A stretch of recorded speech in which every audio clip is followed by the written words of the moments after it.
Welcome to ஐராக்சின் channel. எங்களோட videos உங்களுக்கு பிடிச்சிருந்ததுன்னா லைக் பண்ணுங்க, கமெண்ட் பண்ணுங்க, ஷேர் பண்ணுங்க, மறக்காம சப்ஸ்கிரைப் பண்ணுங்க. ஓகே. இப்போ என்ன வீடியோ பார்க்க போறோம்? மிஸ்டர் கே கதை கந்தசாமி அவங்க சேனல் தான் பார்க்க போறோம். ரீசெண்டா போட்ட வீடியோ தான் பார்க்க போறோம். பார்க்கலாமா? ஓகே.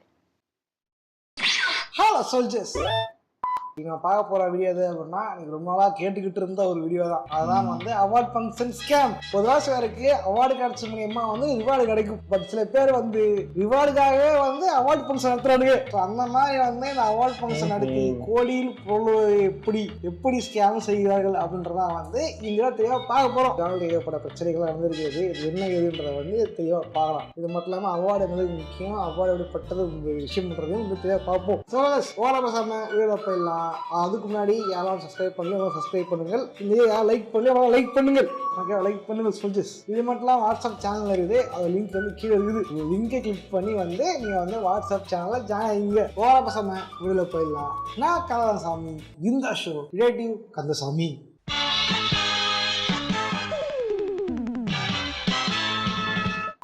இந்த அவார்ட் ஃபங்க்ஷன் ஸ்கேமை பற்றி பேசுறதுக்கு முன்னாடி அவார்ட்னா என்ன அப்படின்றத பற்றி தெளிவாக சொல்லி ஆகணும். அவார்ட் அது விருது அப்படின்றது ஒரு கலைக்கும் கலைஞனும் கொடுக்கக்கூடிய ஒரு கௌரவம், ஒரு அங்கீகாரம். ஒரு படம் கமர்ஷியலாக ஓடல அப்படின்னாலும் சரி, பெருசாக கல்லா காட்டல அப்படின்னாலும் சரி, அந்த படத்தில் ஒரு கலைத்துவம் இருக்குது, புதுசாக ஒரு விஷயம் இருக்குது அப்படின்னா கண்டிப்பாக அந்த படத்துக்கு வந்து அவார்ட் கிடைக்கும். அது நேஷனல் அவார்டாலும் சரி, ஆஸ்கர் அவார்டாலும் சரி. இந்த மாதிரி பெரிய பெரிய அவார்ட்ஸாக பார்த்தீங்க அப்படின்னா லாபத்தை எதிர்பார்த்து பண்ணக்கூடிய ஒரு விஷயம் கிடையாது. ஒரு விஷயத்தை கௌரவப்படுத்தணும் அப்படின்ற மட்டும்தான் வந்து கொடுப்பாங்க. பட் நம்ம ஊரில் நடந்தது தெரியுமா? நீங்களோட ஆஸ்கர் அவார்டு, என்னோட நேஷனல் அவார்டு, நான் கொடுக்குறோட அவார்டு அப்படின்ட்டு ஆளாளுக்கு வந்து அவார்டு போஸ்ட் ஆரம்பிச்சாங்க. இது எந்த அளவுக்கு போகுது அப்படின்னா, இந்த அவார்டுன்றதுக்கு ஒரு வரைமுறை இருக்கு தெரியுமா? அந்த வரைமுறையுமே இல்லாம வந்து கண்ணம்லாம் வந்து அவார்டு கொடுக்க ஆரம்பிச்சாருங்க. நீங்க சும்மாவே இருக்கிறத பாராட்டி கொடுக்கலான்னு இருக்கும். யார்கிட்ட கொடுக்க போற?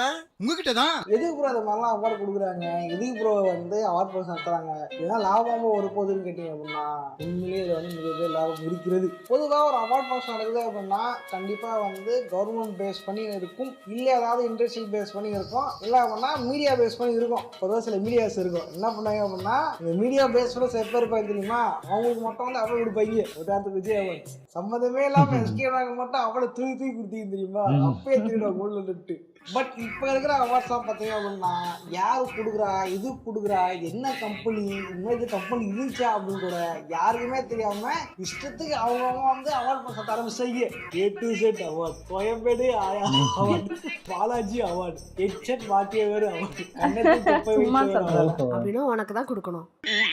பொதுவாக ஃபங்க்ஷன் நடத்துறாங்க அப்படின்னா அவங்க கை காசு போட்டு தான் பண்ணுவாங்க. சிலர் இந்த என்ட்ரி ஃபீஸ் போடுவாங்க, சிலருக்கு வந்து ஸ்பான்சர்னு பெருசாக வரும். அது எந்த அளவுக்கு அப்படின்னா கொடுக்குற அவார்ட்ல இருந்து அந்த இருக்கிற செட்டில் இருந்து எல்லாத்துக்குமே வந்து ஒரு ஸ்பான்சர் பேரை போட்டு பயங்கரமா வந்து காசு கறக்க ஆரம்பிச்சுவாங்க. சரி, ஓகே, ஸ்பான்சர் வராங்க, ஸ்பான்சர் சும்மா கொடுப்பாங்களா காசு? அதுக்கு என்ன பண்ணுவாங்க அப்படின்னா ஃபேமஸான ஆளுங்களை கூப்பிட்டு அவார்டு வந்து கொடுக்குறது. என்ன பண்ணா அந்த ஃபேமஸான ஆள் உண்மையா இந்த அவார்டு தகுதியான ஆள் தானா, உண்மையா கௌரவப்படுத்தலாமா, அதெல்லாம் கிடையாது. எனக்கு தேவை ஸ்பான்சரு தேவை ஃபேமஸான ஆளுக்கு இப்போ அவார்டை கொடுத்தா அதை பார்க்கறது 40 பேர் வருவாங்க. அந்த 40 பேர்கிட்ட ஆளை காமிச்சு நான் காசு வாங்கிடலாம். இந்த மாதிரி தான் வந்து ஏகப்பட்ட அவார்ட்ஸ் வந்து தொடர்ந்து வந்து நிறைய கொடுக்கப்படுகிறது. இந்த மாதிரி பல ஏகப்பட்ட கிரிஞ்சான ஆளுங்களுக்கு கொடுக்கப்படுகிறது. நான் சொன்னா ஒன்னா வந்து இன்ஸ்டாகிராம் வேற ஃபேமஸாக இருப்பாங்க. பட் அவங்க பார்த்தீங்கன்னா கிரிஞ்சு அடிச்சுக்கிட்டு பயங்கரமா கண்டதை பேசிக்கிட்டு இன்ஸ்டா அடிச்சுட்டு கண்ட வேலையை பார்த்துட்டு இருப்பாங்க. பட் அவங்களுக்கு வந்து அவார்டு கொடுத்து இது வந்து கௌரவிக்கப்படும். உண்மையா வந்து ஒரு நல்ல கலைப்படைப்புக்கு அவார்டு கொடுக்குறீங்க அப்படின்னா இதே மாதிரி குவாலிட்டியான விஷயத்த கொடுக்கணும்னு ஆசைப்பட்டு அடுத்தது வந்து முயற்சி எடுப்பாங்க, அடுத்து பண்ணோம் அப்படின்ட்டு. ஆனா சோசியல் மீடியாவில் சில கிரிஞ்சான ஆளுங்களையும் 5 நிமிஷம் பாட்டுக்கு டான்ஸ் ஆடுறத தவிர பெருசா அவங்ககிட்ட திறமை ஒரு நல்ல விஷயம் இல்லாத ஒரு ஆளை கூப்பிட்டு வந்து அவார்டு கொடுக்கறதுலாம் என்ன ஆகுது அப்படின்னா சொசைட்டிக்குள்ளேயே வந்து இவங்க தான் கரெக்ட், இவங்க தான் நல்லவங்க, இவங்க தான் மாறணும் அப்படின்ட்டு தப்பான ரோல் மாடலையும் தப்பான ஒரு கிரியேட்டரையும் ஒரு காலத்துல வந்து உருவாக ஆரம்பிக்குது. ஏன் நான் பேர் சொல்ல விரும்பல, நீங்களே கமெண்ட் பண்ணுங்க யாரெல்லாம் அவார்டு கொடுத்தாங்க அப்படின்ட்டு. வாங்க நண்பர்களே, எல்லாரும் ஒண்ணா போலாம். எதுக்கு அவார்டு வாங்குறதுக்கு? ரைசிங் ஸ்டாரா, ரைசிங் கப்புள்ஸ், சிவகாசி அவார்டா?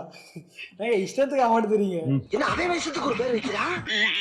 ஓகே, இதனால என்ன ஆகுது அப்படின்னா, அதை வாங்கினா தெரியுமா, அவார்டு வாங்கினா தெரியுமா, அவர் வந்து நான் வாழ்க்கையில் பேச சாதிச்சிட்டேன், வாழ்க்கையில் பெரிய விஷயம் செஞ்சுட்டேன், நான் கிரீஸு பண்ணாலும் வந்து வாழ்க்கையில் முன்னேறிட்டேன் அப்படின்ட்டு தப்பான ஒரு விஷயத்த வந்து சொசைட்டியில் வந்து பரப்ப வைப்பார். ஆக்சுவலி இந்த அவார்ட் ஃபங்க்ஷன் ஊருக்கு பேச்சு அதுக்கு மட்டும் பண்ணுறது கிடையாது, இந்த ஃபேமஸாக எல்லாம் பண்ணுறது. இதான் சொன்னா அப்படின்னா ஒரு அவார்டு, ஓகேவா, அந்த அவார்ட் ஃபங்க்ஷன் பார்த்தீங்கன்னா அவார்டு அதுதான். இந்த அவார்ட் ஃபங்க்ஷனில் பார்த்தீங்க அப்படின்னா ஒவ்வொரு கேட்டகரிக்கும் ஒவ்வொருத்தரை வந்து நாமினேட் பண்ணுவாங்க.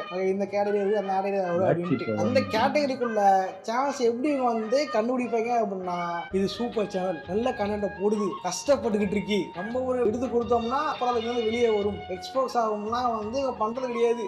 இவங்க எந்த அடிப்படையில் பிரிப்பாங்க அப்படின்னா சப்ஸ்கிரைபர் கொண்டு தான் வந்து பிரிப்பாங்க. முன்னாடி வந்து இவங்களே டிசைட் பண்றதாங்க, இப்போ வந்து ஓட்டு போட சொல்லிட்டாங்க. இப்போ என்ன ஆகுது அப்படின்னா இந்த அவார்டு அப்படின்ற தாண்டி பிக் பாஸ் வீடா மாறிடுது. ஒளியவும் முடியாது. ஓகே, பிக் பாஸ் வீடு வேற, அவார்டு வேற. அவார்டுக்குன்னு ஒரு தகுதி இருக்குது. அவார்டுன்னு அர்த்தம் நல்லது வல்லதுன்றதுதான் அர்த்தம். ஓட்டு போட்டு தேர்ந்தது அவார்டு கிடையவே கிடையாது. நான் வந்து அதை ஒத்திக்கவே மாட்டேன். அதெல்லாம் என்ன ஆகும்னா, ஒருத்த கஷ்டப்பட்டு நல்லா திறமையா பண்ணியுமே வந்து நம்ம பண்றது தப்பு போல, நம்மளும் இவ்வளவு மாதிரி தான் பண்ணணும் போல அப்படின்ட்டு அவனுக்குள்ளேயே வந்து ஒரு தரமான ஏற்படுகிறது. ஸோ இந்த மாதிரி அவார்ட்ஸ் பார்த்தீங்க அப்படின்னா திறமையை பார்த்து கொடுக்கறது இல்லை, ஒரு சப்ஸ்கிரைபர் கொண்டும் ஓட்டு வச்சு மட்டும் தான் வந்து அவார்ட் பர்சன் கொடுக்கப்படுகிறது. பட் ஆனால் வந்து இந்த விஷயம் நம்ம அண்ணன் நான் பாராட்டேன். எங்கள் அண்ணன் விஜய் வரராஜன் நான் கண்டிப்பாக பாராட்டுவேன். அண்ணன் வந்து அவார்ட் ஃபங்க்ஷன் நடத்துவார். அவர் கொடுக்குற அவார்டு வந்து திறமையை பார்த்தா கொடுப்பாரு. ஃபங்க்ஷன் நானும் போயிருக்கேன் அண்ணன் ஃபங்க்ஷனுக்கு. விஜய்னா வீடியோ பார்த்தா கமெண்ட் பண்ணி விட்டான்.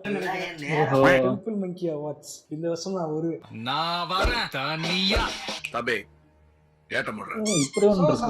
அதிகமா இருந்துச்சு அப்படின்னா நிறைய பேர் பார்க்க வருவாங்க. நிறைய பேர் வந்து இந்த ஃபங்க்ஷனை பார்த்து வியூஸ் கோடு அதிகமா வரும். இந்த வியூஸ் கோடு வச்சுக்கிட்டு நம்ம ஸ்பான்சர் கிட்ட வந்து அப்ரோச் பண்ணா நிறைய பேர் ஸ்பான்சர் பண்ணுவாங்க. அதுல இருந்து நல்லா கட்டலாம். இந்த மாதிரிதான் வந்து பல அவார்ட் ஃபங்க்ஷன் வந்து நடக்கிறது. பட் இது நல்லதா கேட்டீங்க அப்படின்னா நான் அப்பயே சொன்னதுதான், அது நல்லதா கேட்டா சொல்ல மாட்டேன், நீங்களே வந்து நீங்க கீழே கமெண்ட் பாக்ஸ்ல கமெண்ட் பண்ணுங்க. பட் இதெல்லாம் என்ன ஆச்சு அப்படின்னா இது வந்து இவங்களுக்கு வந்து பேக் ஃபயர் ஆச்சு. நான் சொன்னா இங்க வந்து யார் என்னெல்லாம் கண்டுபிடிச்சிருக்கீங்க, அதை கண்டுபிடிச்சிருப்பீங்க. இதான் சொல்றேன். நான் பப்ஜி தான் இருக்காரு தெரியுமா, அவர் வந்து பப்ஜி நல்லா ஆடுவாரு. அவரோட ஃபேன் பேஸ் இருந்துச்சு. அவங்களாம் ஓட்டு போட்டுதான் அவருக்கு வந்து பெஸ்ட் கேமர் அவார்டு கிடைச்சிருந்தது. ஆனா என்ன ஆச்சு அப்படின்னா காலப்போக்கில் வந்து கெட்டாத்த பேசுறாரு, இது பண்றாரு, அபியூஸ் பண்றாரு அப்படின்ட்டு ஏகப்பட்ட கேஸ் பிரச்சனை ஆகும் போது ஏகப்பட்ட என்ன பண்ணாங்க அப்படின்னா இவரை விட்டாங்க. இவங்க அவார்டு கொடுத்தாங்க தெரியுமா, அவங்கள பிடிச்சிட்டு வந்து நீ எப்படி அவார்டு கொடுப்ப அப்படின்ட்டு பேர் வந்து வேற காண்ட ஆரம்பிச்சாங்க. ஏன் பண்ணா அவார்டு சும்மா வந்து இதாப்பா அவார்டு எல்லாம் கொடுக்குறது கிடையாது. அவார்ட் ஃபங்க்ஷன்ல வந்து இவர் தான் கேமிங்கின் தந்தை, கேம் லெஜெண்ட் இவர் தான், இவரை விட்டால் யாருமே இல்லை தள்ளுறது. இதுல 3 நிமிஷம் ஏவி வேற ஏவி விடுறாடா, ஏவல விடுறா அட்டு ஏகப்பட்ட பேர் வந்து போர் கொடுத்துக்க ஆரம்பிச்சாங்க. இதனால வந்து என்னாச்சு அப்படின்னா சம்பந்தப்பட்ட ஆட்களே நாங்க வந்து அவார்டு கொடுத்து தப்பு தாங்க, அதனால வந்து நாங்க அவார்டு திரும்பி வாங்கிக்கிறேங்க அப்படின்ட்டு இவங்களே கொடுத்து அவார்டை திரும்பி வாங்குறாங்க. சம்பவம் எல்லாம் வந்து ஏற்பட்டுருது. இதுக்குதான் ஒழுங்கா R&D பண்ணிட்டு அவார்டு கொடுக்கணும். R&D பண்ணாம அவார்டு கொடுத்தா இப்படிதான். நான் வந்து இவருக்கே அவார்டு கொடுத்தீங்க, அவார்டு கொடுத்த தப்பு அப்படின்னு நான் சொல்லவே இல்லை. அவருக்கான ஃபேன்ஸ் வந்து அவர் ஓட்டு போட்டு தேர்ந்தெடுத்திருக்காங்க, அவார்டு கொடுத்துருக்காங்க. அது அந்த வருஷத்துக்கான அவர் கிடைச்ச அவார்டு தான். அது திரும்பி வாங்குறது திருப்பி கொடுக்குறதுன்றது சரியா தப்பா எனக்கு தெரியல. பட் என்ன பொறுத்தவரைக்கும் என்ன அப்படின்னா உண்மையிலேயே வந்து திறமையானவங்க வீடியோ கேம்ஸ் பத்தி பேசுறவங்க ஏகப்பட்ட பேர் இருக்காங்க.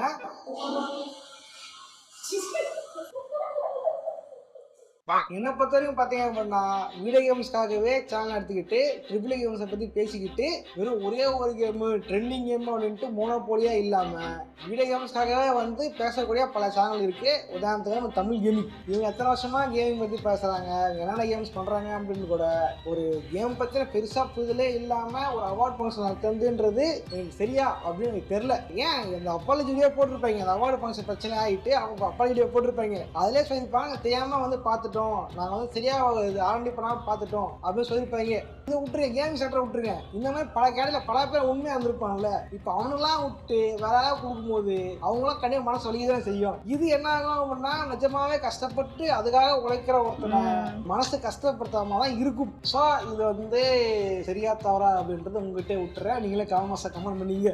இதை விட்டுருங்க. இது மட்டும் இல்லாம இன்னொரு கேஸ் இருந்திருக்கும். இந்த அவார்ட் ஸ்கேம்ல நம்ம பதிவு பண்ணுறீங்கன்னா அவங்களே மாட்டிருப்பாங்க. சில ஆண்டுகளுக்கு முன்னாடி வந்து நீங்க நியூஸ்ல கேட்டுருப்பீங்க. என்ன அப்படின்னா அந்த ஆக்டர் வடிவேலு அப்புறம் வந்து பரிதாபங்கள்லாம் வந்து டாக்டர் பட்டம் ஆமா. அண்ணா யூனிவர்சிட்டி கொடுத்தாங்க அப்படின்ட்டு நியூஸ் கேட்டிருப்பீங்க, ஆமா. பகிர்ந்து ஆயிருப்பீங்க. இந்த விஷயம் வந்து பெருசா பேசப்பட்டு இருக்கோம். எப்படி வந்து டாக்டர் பட்டம் கொடுத்தாங்க அப்படின்லாம் வந்து பல பேர் செஞ்சிருப்பாங்க. பட் அது டீப்பா விசாரிக்கமா தெரிஞ்சிருக்கோம். அந்த டாக்டர் பட்டம் கொடுத்தது வந்து அண்ணா யூனிவர்சிட்டி இல்லையா, அண்ணா யூனிவர்சிட்டியோட ஆடிட்டோரியம்ல யாரோ கொடுத்துருக்காங்களா, இந்த ஆடிட்டோரியம்ல வச்சு இந்த வேலையை பார்த்திருக்கேன். 45 வருடம் பழமையான அண்ணா பல்கலைக்கழகத்திற்கும் ஏமாத்தி இருக்காங்க. அடித்துள்ளன. ஏன் கொடுத்தாங்க அப்படின்னா டாக்டர் பட்டம்னு சொன்னாங்க வருவாங்க அப்படின்னு பண்ணாங்களா, இல்லை வந்து திடீர்னு கூப்பிட்டு டாக்டர் பட்டம் அப்படின்ட்டாங்களா அப்படின்னு தெரியல. ஆனால் சம்மந்தப்பட்டவங்களே வந்து திடீர்னு தான் சொன்னாங்க, இவங்க சொல்லவே இல்லை, சும்மா சீஃப் கெஸ்ட் கூப்பிட்டாங்க அப்படின்னு அவங்க சொல்லியிருப்பாங்க. இந்த மாதிரி ஃபங்க்ஷன் நடந்து அப்படின்னா கண்டிப்பாக போய் பார்க்க வருவாங்க, அது நிறைய ஸ்பான்சர் கிடைக்கும், நிறைய வந்து சுற்றலாம் அப்படின்னு பிளான் போடுதான் இந்த ஃபங்க்ஷன் நடந்துருக்குது. பட் கொடுத்தது சிம்மக்களின் ஆட்ட நாயகன் ஓட்டேரியின் குரு அப்படின்லாம் வந்து அவார்டு கொடுத்தா நியாயம். எடுத்து டாக்டர் பட்டனோட தான் இந்த விஷயம் வந்து பிளாக் ஃபயர் ஆயிடுச்சு. பெருசா பேசப்பட்டது, நிறைய நியூஸ்ல இது பண்ணப்பட்டது, நிறைய வந்து என்ன பண்றாங்க அப்படின்னா நியூஸ் போட்டு காய ஆரம்பிச்சாங்க. ஓகேவா, அது ஃபேக் பட்டம் அப்படின்னு இதான் என்னாச்சு அப்படின்னா தாங்கள் வாங்கிய பட்டத்தை பத்தி இவங்களே கலாய்ச்சி ஆயிருந்து. இதெல்லாம் காரணம் அப்படின்னா இந்த மாதிரி அவார்ட் ஃபங்க்ஷன் நடத்தி காசு ஆட்டையா போடலாம் அப்படின்னு நினைக்கிற ஒரு சிலரோட என்னன்னா இது காரணம். உண்மையிலே அவார்டு அப்படின்றது ஏதோ சும்மா போறவங்க தூக்கி கொடுக்குற விஷயம் எல்லாம் கிடையாது. அவார்டு அப்படின்றது ஒரு கௌரவம், ஒரு அங்கீகாரம். ஒருத்தர் விஷயத்த வந்து சரியா செஞ்சிருக்காரு, கலைத்துவமா செஞ்சிருக்காரு, நல்லா படைப்பை கொடுத்துருக்காரு அப்படின்னா அவருக்கு விருது கொடுத்து கௌரவப்படுத்துறது சரியான விஷயம். ஏன் பண்ணா அது அவரையும் கௌரவப்படுத்தும், அவரை பார்த்து இன்ஸ்பயர் பண்றாங்க தெரியுமா, அவங்களையுமே அது வந்து அடுத்து எல்லாம் பண்ணோன்றது தூண்டுவதா இருக்கும். ஆனால் இப்ப நடக்கிற விஷயங்கள் பாத்தீங்க அப்படின்னா சும்மா நான் டிக்டாக் போட்டா அவார்டு, கொஞ்சம் ஃபேமஸ் ஆனா அவார்டு, ஜாலியா சுத்திட்டு இருந்தா அவார்டு.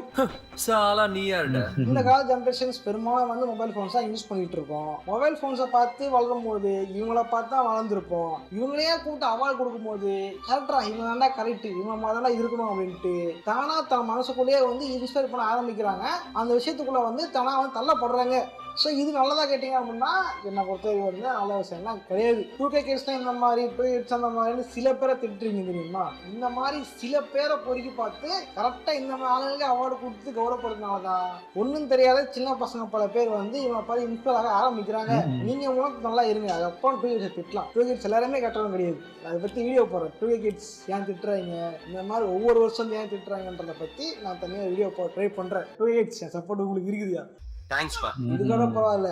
படிக்கிறதுக்காக தான் வந்து காலேஜ் அனுப்புறது, ஒழுக்கம் கத்துக்கணும், படிப்பு பத்துறோன்ட்டு தான். அந்த இடத்துக்குள்ளேயே வந்து இந்த வேலை போது சீஃப் கெஸ்ட் கூப்பிட்டு வருது, சீஃப் கெஸ்ட் அப்படின்ட்டு என்னதான் சாதிச்சிட்டாங்க, என்ன சாதிச்சாங்க, நான் அள்ளியில் போட்டாங்க. அந்த துறைக்குள்ள சாதிச்ச பதிலா சம்பந்தமே எல்லாம் சோசியல் மீடியா ஃபேமஸான கூப்பிட்டு வந்து காலேஜ் கல்ச்சர்ஸ் நடத்துறது, ஃப்ரெஷர்ஸ் டே அப்படின்ட்டு இந்த மாதிரி அவளை கூப்பிட்டு நடத்துனீங்க அப்படின்னா அடுத்தது படிக்கணும்னா நினைப்பான், படிப்பேன். உங்களே சொன்னதுதான், அந்த துறையில சிறந்த ஒருத்தரை பார்த்து கூப்பிட்டு வந்து பேச வச்சிங்க அப்படின்னா இவர மாதிரி நம்ம இந்த டிபார்ட்மெண்ட்ல பெருசா போகணும், பெருசா வளரணும், டிபார்ட்மெண்ட்ல சாதிக்கணும்னு ஆசை வரும். இந்த மேல கூப்பிட்டு வந்தீங்க அப்படின்னா என்ன ஆகும், நம்மளும் நம்ம மாறணும்டா, நம்மளோட டிக்டாக் போகணும்டா, நானும் இன்னைக்கு ஆரம்பிக்கிறேன்ட்டு அவன் செல்போன் எடுத்து கிரிஞ்சலிக்க ஆரம்பிச்சிட தவிர அந்த டிபார்ட்மெண்ட்ல தான் டெவலப் ஆகும் அப்படின்னு நினைக்க மாட்டாங்க. இதுல மட்டும் இல்ல, அவங்க வர கூட்டு வராங்க தெரியுமா, அவங்க கூட்டு அவங்களுக்கு ஒரு அவார்டு கொடுப்பாங்க, மெமோரியல் ஷீல்டு அப்படின்னு அவங்களுக்கு அவார்டு கொடுக்குறது. அப்புறம் அவன் வீட்டுல போய் காட்டான், பாத்தியமோ நான் டிக்டாக் டான்ஸ் அடி தான் இந்த அவார்டு வாங்கினேன். பிரம்மாண்டம் எதுக்கு சார், இவ்வளவு பிரம்மாண்டம் வெற்றிக்கு தான். ஸோ இந்த மாதிரி விஷயம் நடக்கிறதுனால தான் வந்து ஒரு பேட் எக்ஸாம்பிள் அது மாறுதுன்றது ஒரு தப்பான விஷயம்.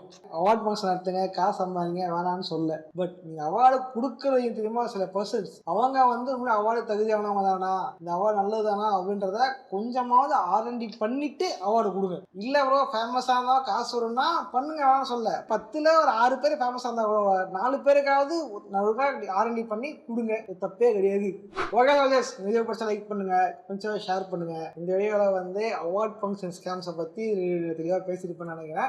உங்களுக்கு தெரிஞ்ச சில விஷயம் இருந்துச்சு அப்படின்னா கூட காமெண்ட்ஸை கமெண்ட் பண்ணுங்க. அது மட்டும் இல்லாம ப்ரோ இவங்களுக்கு அவார்டு கொடுத்தாங்க, ப்ரோ அவார்டு கொடுத்தாங்க மட்டும் உங்களுக்கு தோணும் இல்லையா, ப்ரோ ஏன் காலேஜ் கூட்டு வந்தாங்க ப்ரோ அப்படிலாம் தோணும் இல்லையா, அது என்னென்ன ஏது அப்படின்றத பத்தி காமெண்ட்ஸை கமெண்ட் பண்ணுங்க, நானும் படி தெரிஞ்சுக்கிறேன். இதே மாதிரி வேற எந்த விஷயத்தை பத்தி டிஸ்கஸ் பண்ணலாம், எந்த விஷயத்தை பேசலாம் அப்படின்ட்டு நீங்க நினைக்கிறத காமெண்ட்ஸை கமெண்ட் பண்ணுங்க.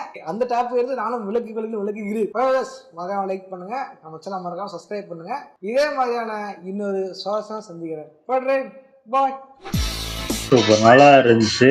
ஆனா சொன்ன மாதிரி நம்மளே நிறைய வீடியோலாம் பார்த்துருக்கோம். சம்பந்தமே இல்ல எங்கெங்கோ யாருக்கோலாம் அந்த ஒருத்தர் பைப்பு மாதிரி அடிக்கிற மாதிரி ஒரு டான்ஸ் ஆடிட்டு இருப்பாரு. இந்த லுங்கி கட்டிட்டு ஒரு பையன் அவருக்கு அவார்டு ஏதோ கொடுத்துட்டு இருந்தாங்க. அதான் சொல்றேன்ல, சும்மா இவங்க கிளப்பி விட்டுருவாங்க. இந்த மாதிரி அவார்ட் அவார்ட் குடுக்குறது வந்து நல்ல விஷயம் தான். அதுக்கு நல்லது பண்ணுவாங்கல்ல, அவங்களுக்கு குடுக்கலாம். அந்த மாரி யாராவது இருந்தாங்கன்னா, அவங்களுக்கு இப்போ ஹெல்ப் பண்றாங்களா, அவங்களுக்கு அவார்ட் குடுக்கலாம். அந்த ஆமா. வீடியோ போட்டு ஹெல்ப் பண்ற இதெல்லாம் போடுவாங்கல்ல, அவங்களுக்கு குடுக்கலாம்.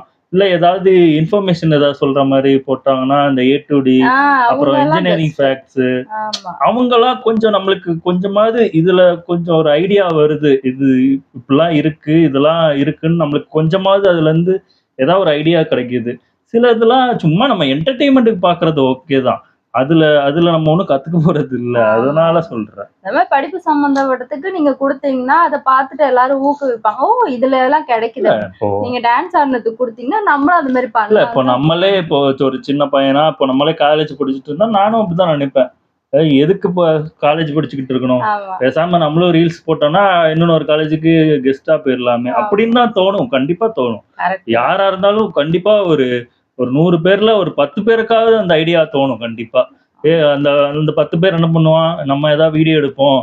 நம்மளும் அதே மாரி ஃபேம் ஆவலாம், இது பண்ணலாம் அப்படின்னு தான் தோணும் தவிர, படிக்கிற ஐடியாவே இல்லாம போயிரும் அது ஆட்டோமேட்டிக்கா. ஆமாமா. இப்போ வர இது வந்து சோசியல் மீடியா எல்லாமே ஒஸ்ட்டா ம். போயிட்டு இருக்கு பயங்கரமா. ஆமா, இது ஆமா. எங்க போய் முடிய போகுதுன்னு தெரியல. தெரியல. அதுவும் இல்லாம என் காலேஜ்லயே எப்போ ரீசென்ட்டா ஒரு 2 வருஷத்துக்கு முன்னாடி ஒருத்தவங்க வந்தாங்க. யாரும் நான் சொல்ல விரும்பல. பார்த்தா என் ஹெச்ஓடிலாம் அவர் கூட ஃபோட்டோ எடுத்து போட்டிருக்காரு. நான் அப்பதான் பார்த்தேன். நான் எங்க காலேஜுக்குமா கூட்டிட்டு வந்திருக்கீங்க? ஐயய்ய! அப்படின்னு நெனச்சேன். அந்த மாரிலாம் நடந்திருக்கு. எங்க காலேஜ்லயே நடந்திருக்கு. அது நான் ஹெச்ஓடியோட ஃபாலோ பண்ண போய் எனக்கு தெரிஞ்சுச்சு. அவரோட ஃபோட்டோ நின்னு இந்த மாரி ஏதோ ஈவென்ட் நடத்தியிருக்காங்க. அவங்கள கெஸ்ட்டா கூட்டு வந்து இது பண்ணியிருக்காங்க. இது உங்களெல்லாம் கூட்டு வரீங்களா? அப்படின்னு நெனச்சேன் நானும். நல்லா இருந்துச்சு. ஓகே. எங்க வீடியோஸ் உங்களுக்கு பிடிச்சிருந்தா லைக் பண்ணுங்க, ஷேர் பண்ணுங்க, கமெண்ட் பண்ணுங்க. மறக்காம சப்ஸ்கிரைப் பண்ணுங்க. எல்லாருக்கும் பாய்.